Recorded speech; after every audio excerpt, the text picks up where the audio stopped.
Buenas noches, hermanos, que el Señor les bendiga. Es un privilegio estar con ustedes nuevamente. Hay muchas cosas que molestan al Señor.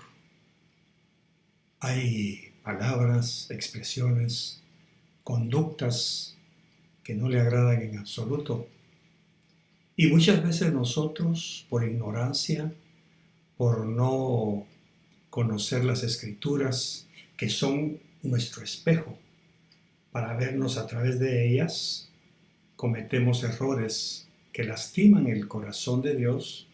Aunque sabemos que Dios es benevolente, que es bueno, pero de todas maneras se siente ofendido, lastimado, cuando nosotros hacemos o decimos cosas que no son de su agrado.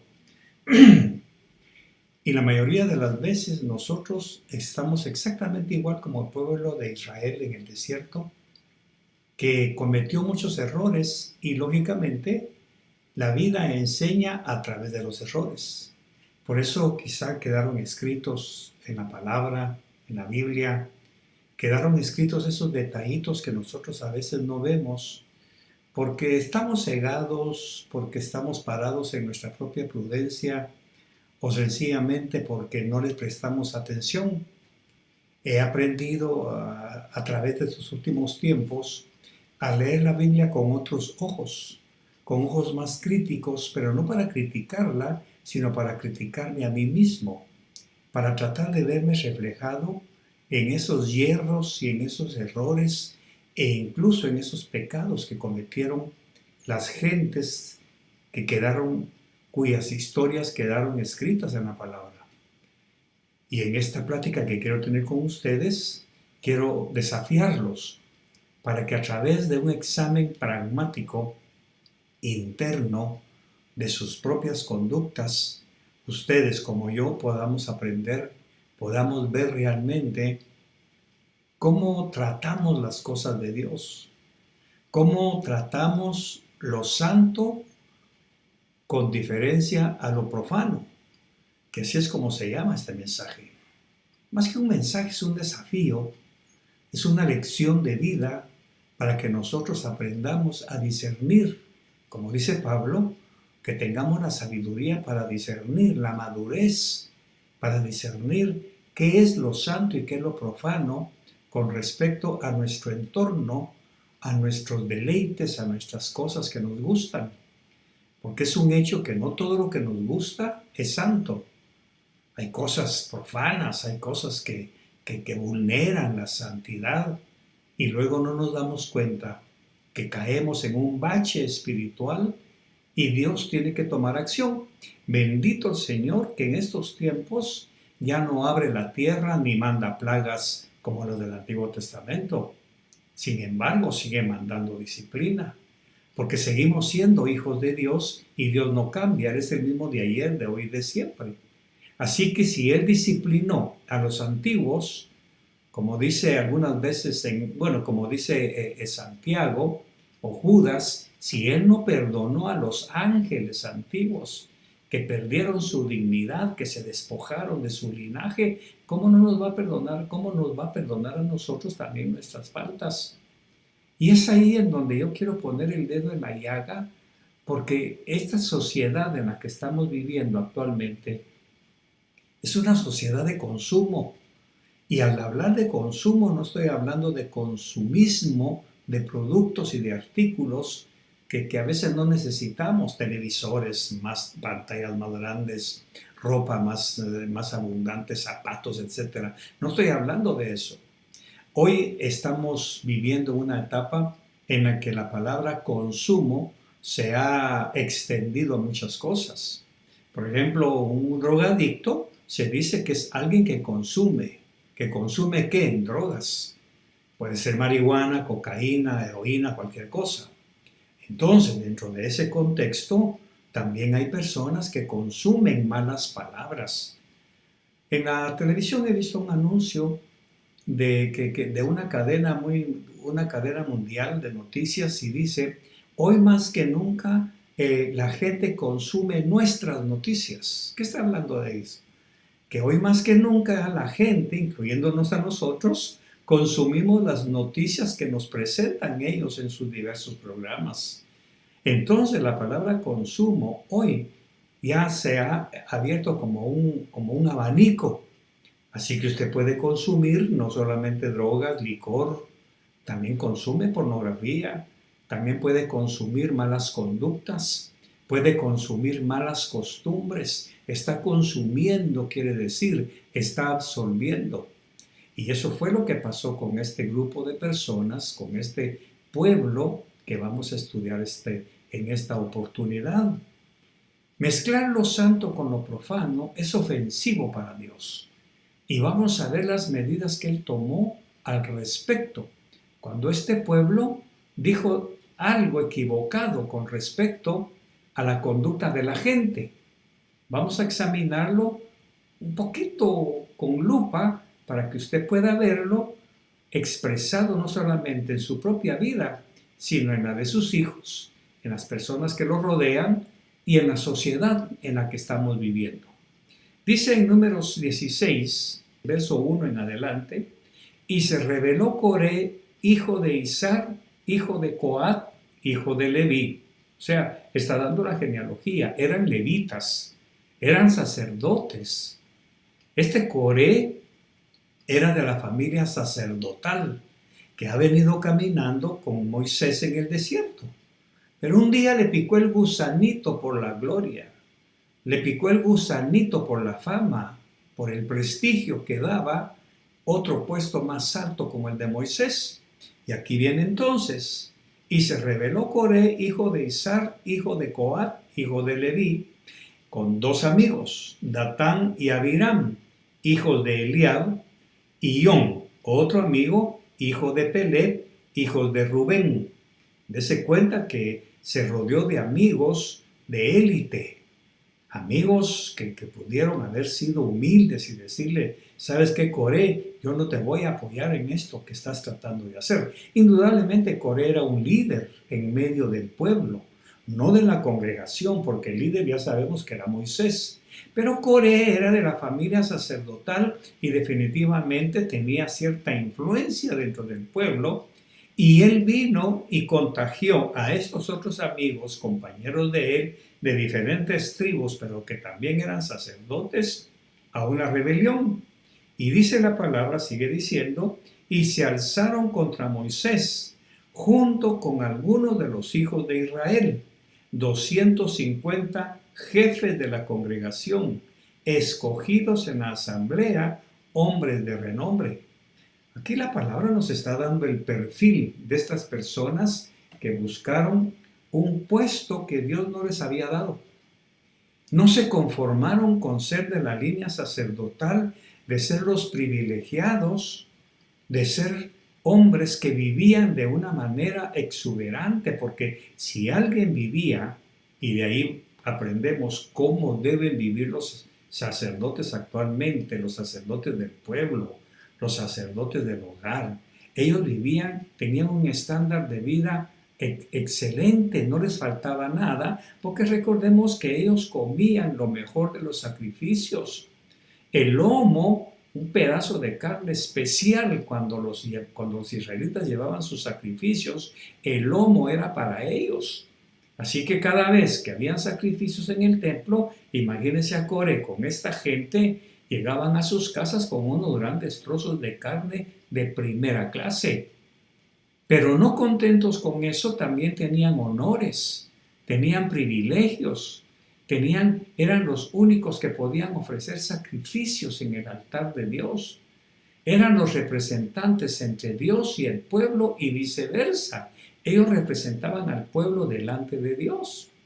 Pero repito, un día se les llenó el corazón de orgullo, de soberbia, y quisieron un escalón más.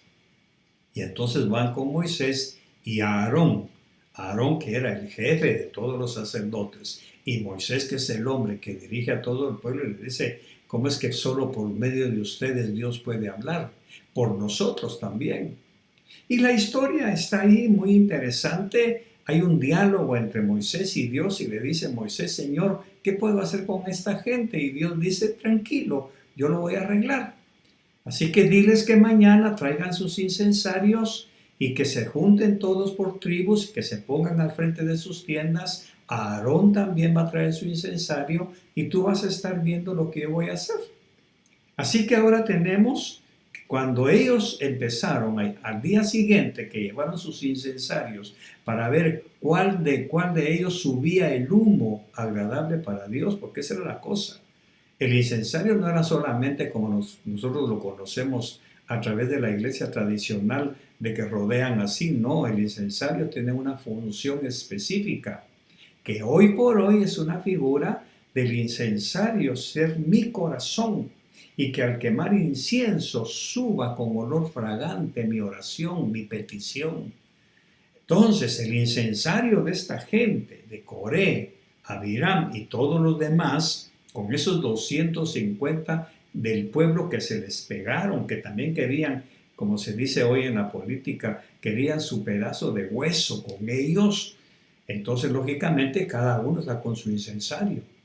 Y la señal era que el humo, el incensario, que el humo subiera a la presencia de Dios, esa persona era escogida por Dios para cumplir esas funciones. Que espero estar siendo claro con esto. Así que aquí ya tenemos una vislumbre de que no toda oración sube al cielo. Depende cómo esté su incensario. Depende cómo está mi depósito, mi incensario. Porque es fácil, cualquiera puede orar, incluso puede rezar. Pero hay oraciones sin respuesta. Y es porque nosotros tenemos que estudiar nuestro interior. ¿Cómo está mi incensario? Si está limpio, si está consagrado, si está autorizado por Dios para que yo queme incienso. ¿Se recuerda que el rey del Antiguo Testamento también, que quiso quemar incienso y los sacerdotes le dijeron, no rey, tú no puedes hacer eso, no te pertenece este oficio, deja el incensario por un lado, pero este rey se encaprichó, agarró el incensario, puso brasas, le echó incienso y empezó a moverlo y en ese momento el brazo le quedó leproso. Y ahí vemos cómo Dios exige santidad para aquellos que queremos acercarnos a su presencia, que queremos elevar nuestras oraciones, que queremos elevar, como dice Apocalipsis, y ese humo que sube desde la tierra, ¿qué es? Son las oraciones de los santos, no dice de los religiosos, no dice de los que van a la iglesia, no dice de los que cantan coros, no dicen de los que sirven en la iglesia, dice de los santos.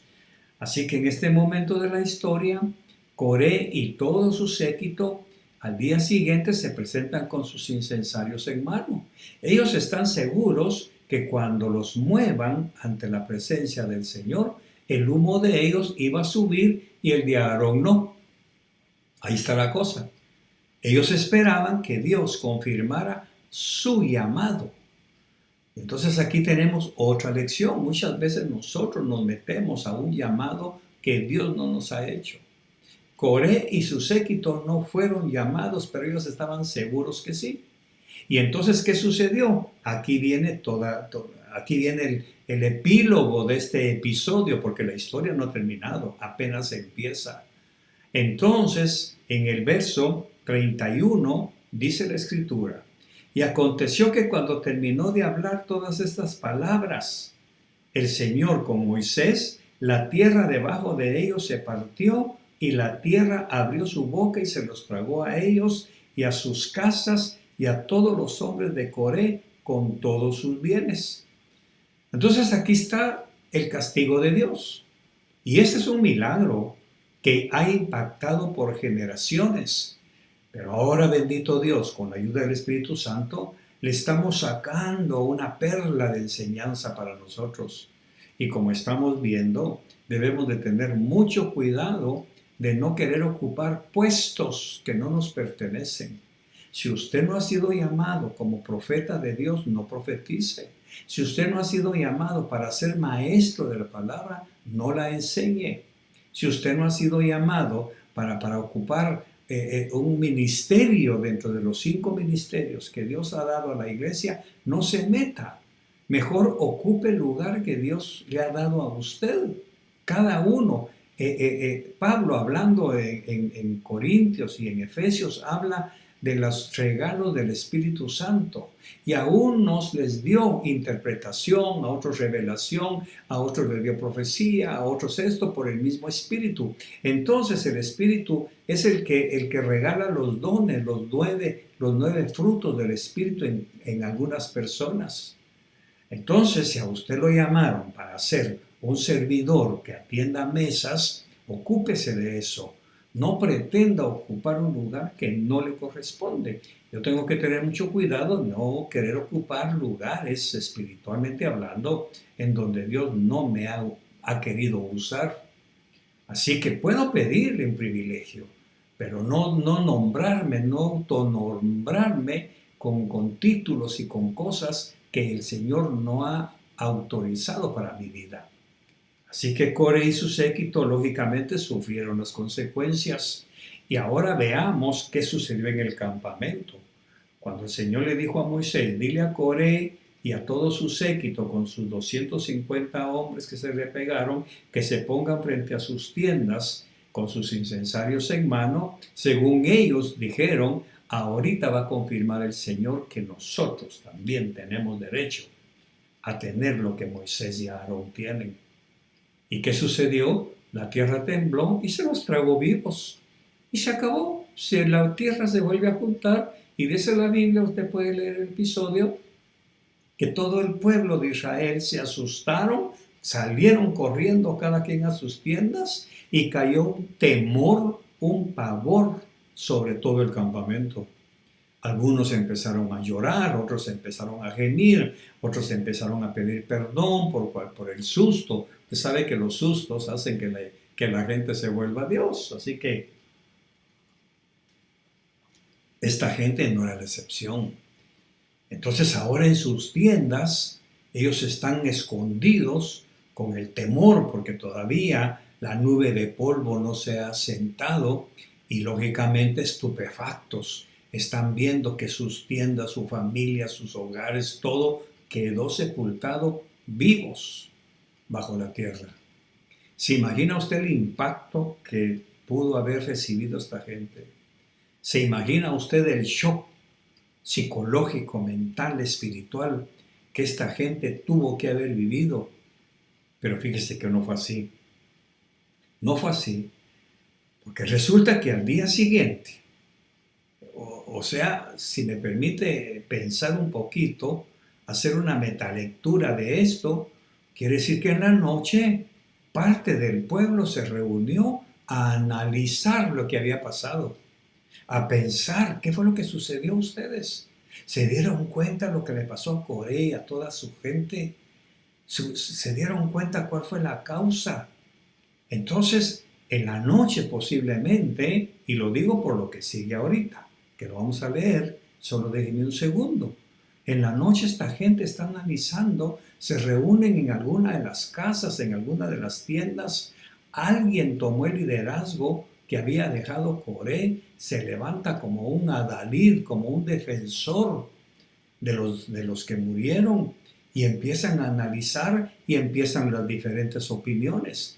Tenga cuidado, hermano, tenga mucho cuidado, hermana, que después de la iglesia, después del culto, después de un mensaje, incluso después de este mensaje, cuando usted apague su computadora, su teléfono, cualquier cosa donde lo esté viendo, tenga mucho cuidado de ir a cenar y reunirse con su familia a criticar, a averiguar. Qué casualidad a ustedes, ¿qué opinan fulano? No, a mí me parece muy exagerado. Si es que se va por la tangente de una vez. Ya no dejan que uno opine, ya no quieren que uno diga algo. ¡Qué casualidad! La verdad es que Dios fue demasiado injusto. Todo por culpa de Moisés. Es que Dios no tenía por qué haberlo hecho. Si Moisés hubiera aceptado a Coré y le hubiera dado una posición diferente, si Aarón hubiera sido más humilde y hubiera dado un privilegio más a Coré y a su gente, esas cosas no hubieran pasado. A mí se me hace que se les fue la mano. Todo esto está sucediendo en escondidas. Todo esto que estoy imaginando, basado en lo que sigue, sucedió en la noche. después de haber visto la tragedia de Coré y su séquito, después de haber visto ese portento y ese milagro de que la tierra se abriera y se los tragara vivos y se fueran al Seol, que en aquel tiempo era parte del infierno, lógicamente, eso ya es teología. Entonces, a pesar de eso, esta gente se está reuniendo para hacer comentarios. Y lamentablemente, mis queridos amigos, eso todavía sucede en muchas casas.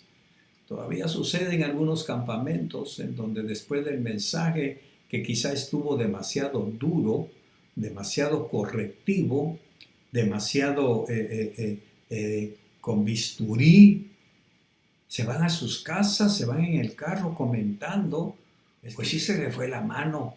Hoy la pastora venía peleando con su esposo y con nosotros se les quitó.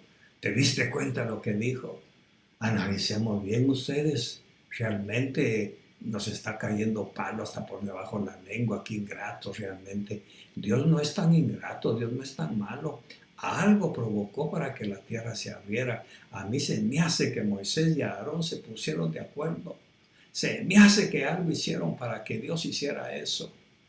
Así que pasa la noche, terminan su reunión, su discipulado, en donde intercambian opiniones y cada quien se va a su tienda, se van a echar su sueño.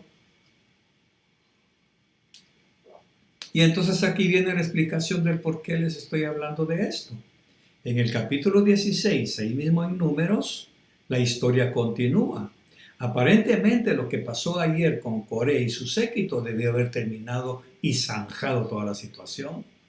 La gente corrió despavorida, debió haberse ido a sus tiendas y calladita la boca, morderse la lengua. ¿Y usted qué opina? Yo no opino, yo dejo que Dios sea Dios. Como decimos en Guatemala, solo Dios sabe por qué tiene a los sapos bajo las piedras. Así que, mijito, no me pidas la opinión. Y te voy a recomendar algo. Aquí no me estés trayendo opiniones de nada. Si la palabra habló, aguántate, tráigate la píldora, recibe el leñazo donde te haya caído, los cuerazos, como dice David, me cayeron en lugares deleitosos, que no son sabrosos, pero deleitan porque me corrigen. Así que, mijito, cállate la boca, muérdete la lengua y no me hagas comentarios de lo que el pastor o la pastora predicaron. No me contamines mi campamento, no quiero que Dios abra la tierra y se trague, hoy no mi vida, pero sí mis bendiciones, sí mis bienes, sí mi salud, que no se trague mi matrimonio, que no se trague, incluso que no se los trague a ustedes y que desciendan vivos a la tragedia, a la desgracia, a los problemas. Así que por favor, en la noche, cuando su esposo llegue, ya se hayan acostado y mira qué opinas del mensaje de hoy. Sabes que, mi amor, durmamos tranquilos, no opinemos sobre eso y dejemos que Dios haga lo que tiene que hacer. Si Él predicó tal cosa, si el mensaje te pareció duro, yo te recomiendo que mejor hables con el Señor. Y a mí no me hagas comentarios porque me niego a juzgar lo que Dios dijo o lo que Dios hizo en tal o cual mensaje, en tal o cual persona. Así que ahora viene el pueblo y supuestamente todo se había arreglado de parte de Dios. Moisés y Aarón, todo se arregló, pero no entre el pueblo. Y aquí viene el capítulo 16, versos 41 y 46, son 2 versos. Pero fue al día siguiente, aquí viene el problema. Pero fue al día siguiente cuando toda la congregación de los hijos de Israel murmuraron contra Moisés y Aarón diciendo, aquí está lo que enojó a Dios. Ayer estaba enojado con Coré y su séquito por querer pretender ocupar puestos que él no le había dado y la tierra se los tragó. Entonces Dios dijo, bueno, con esto hemos finiquitado el asunto, así que no hay problema, pero no fue así. Al día siguiente, dice, toda la congregación, todo el pueblo, ya leudados, todos, se empezaron a hablar por teléfono, se empezaron a whatsappear, se empezaron a mandar mensajitos. mañana vamos a ir a reclamarle a Moisés, muchacha, ¿qué dice? Nos acompañan, yo voy también y yo también. ¿Te parece justo lo que pasó con Coré? No, no fue justo. Algo hicieron estos, Moisés y Aarón tienen la culpa. Yo te acompaño, yo voy a bajar mis pancartas ahí abajo, Moisés, abajo, Aarón, y toda la cosa, y todo el pueblo llega al día siguiente después de haber visto ese portento y abren su boca. Y aquí está lo que dijeron. Dice, murmuraron contra Moisés y Aarón diciendo, han matado al pueblo del Señor, que la ira ha salido del Señor y la plaga ha comenzado. Pero el asunto es esto, que ellos le llamaron pueblo del Señor a Coré y a su séquito. Ustedes le dicen a Moisés y a Aarón, ustedes han matado al pueblo del Señor. ¿Quién era el pueblo del Señor? ¿Está viendo la metalectura que estamos haciendo? ¿Está viendo lo que hay detrás de la tinta? ¿O está viendo lo que hay abajo de la tinta de su Biblia? Y entonces Dios se sintió ofendido. Porque primero no fueron Moisés y Aarón quienes hicieron que la tierra se abriera. Primero, culparon a unos humanos de algo que solo Dios puede hacer. Segundo, y lo más grave, llamaron a Coré y a sus ayudantes, a su séquito, lo llamaron pueblo del Señor. Y ahí se encendió la ira de Dios. Y se encendió y dice, y comenzó una plaga. En donde después ya usted puede leer que murieron casi 32,000 personas. Pero vamos a detenernos aquí. ¿Qué fue lo que molestó a Dios ayer con Coré? Lo molestó que estos hayan tratado de humillar a Moisés y a Aarón, de escalar puestos que no le pertenecían.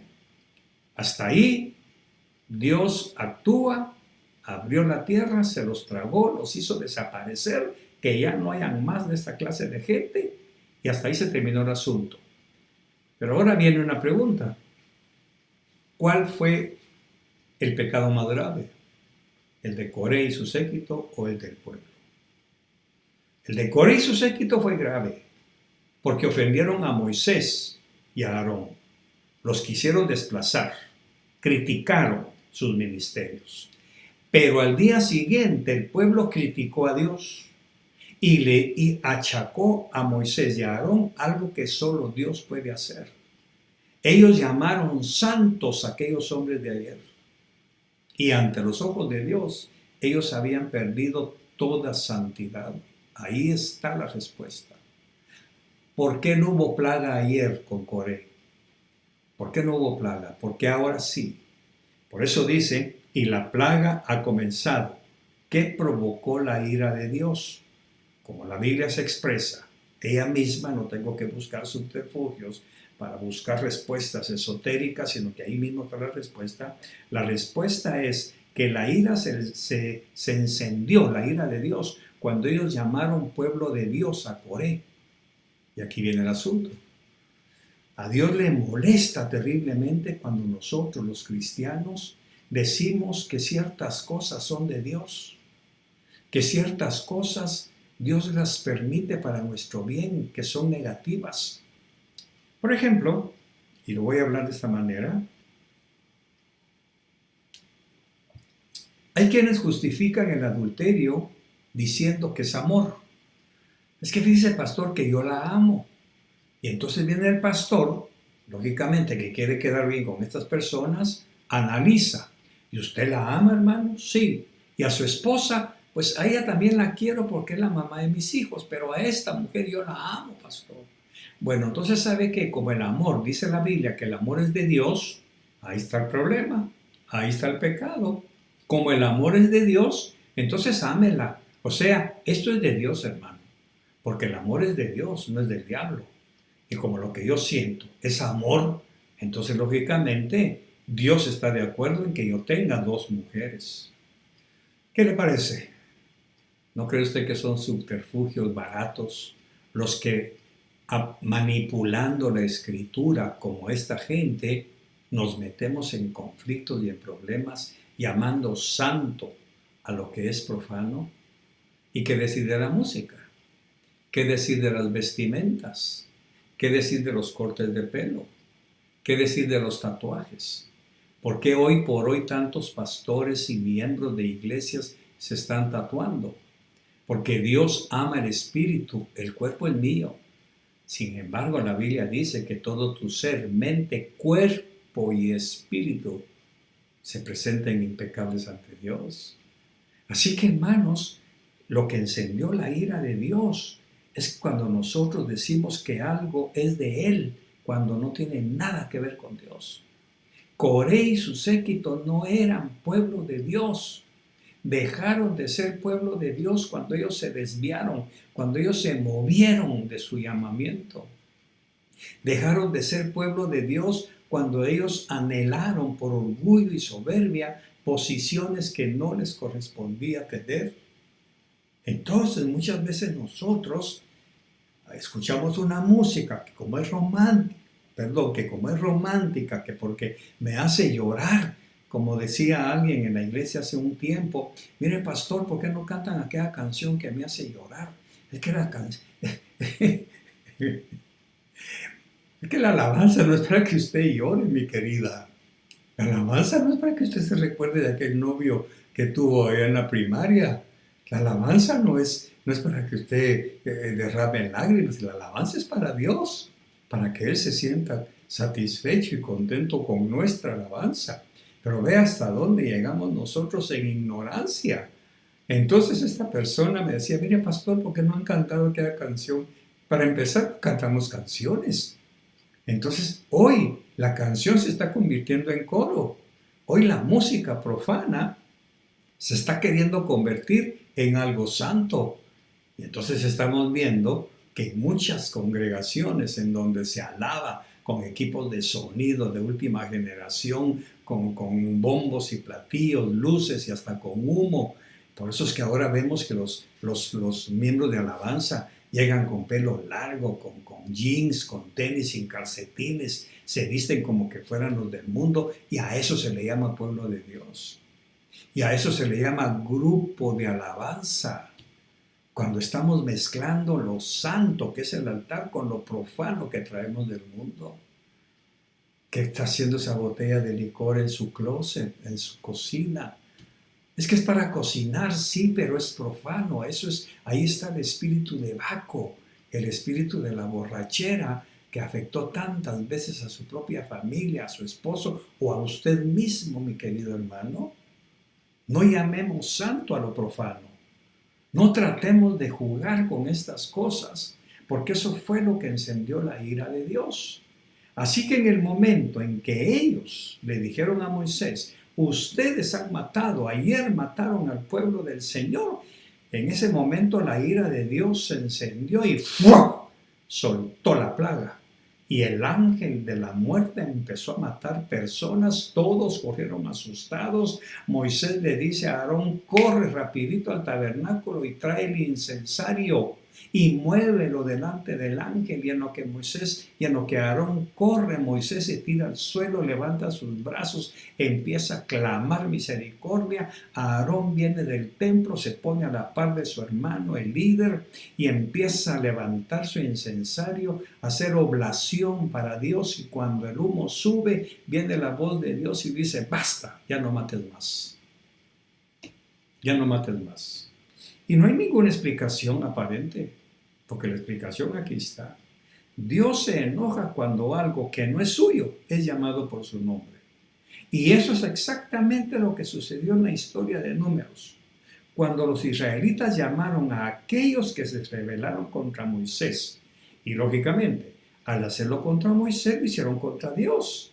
Así que usted no crea que usted está criticando al pastor. Usted está criticando al Dios que puso al pastor.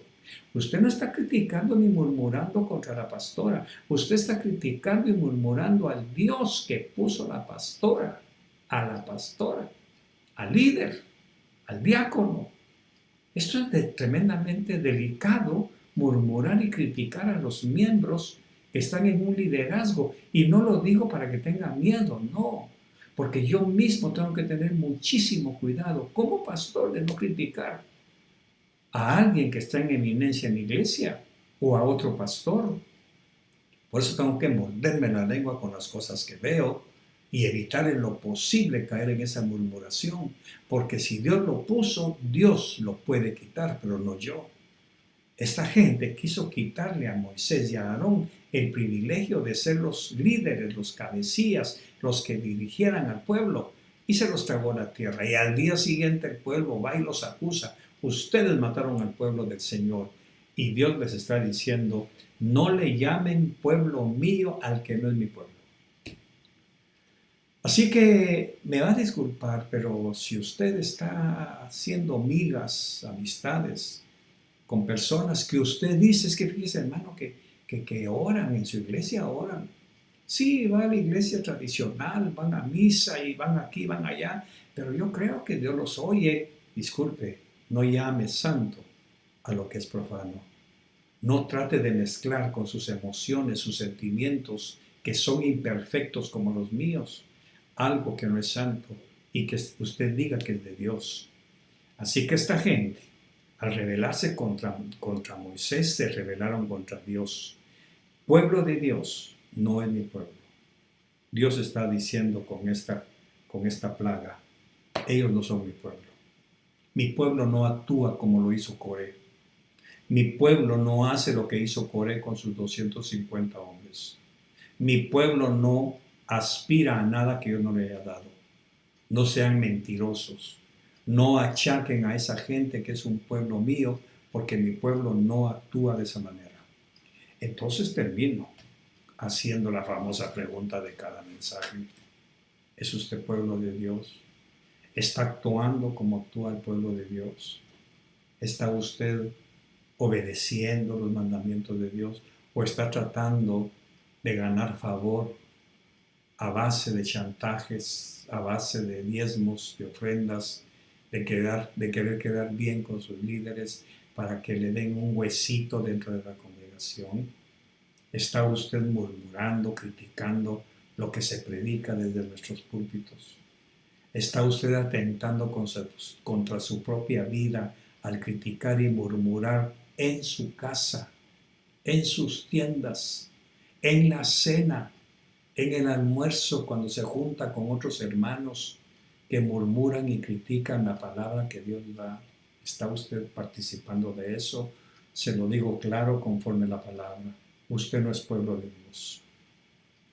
No espere que yo le llame siervo, no espere a veces que yo le llame que usted es un consagrado, no espere que lo haga. Lógicamente, hay una salvedad. Yo no escucho sus conversaciones privadas. Yo no escucho lo que usted está platicando en lo secreto de su recámara. Yo no escucho, matrimonios, lo que ustedes puedan estar hablando, criticando y murmurando en sus camas antes de dormirse. Moisés y Aarón tampoco lo escucharon, pero lo escuchó Dios. Y ahí está el problema. Dios escucha nuestros pensamientos más secretos y los va a sacar a luz. De manera que esta plática es un desafío más para nosotros, para que realmente pongamos nuestras barbas en remojo. Y cuando ya salgamos y volvamos a reunirnos, usted vaya con otra perspectiva.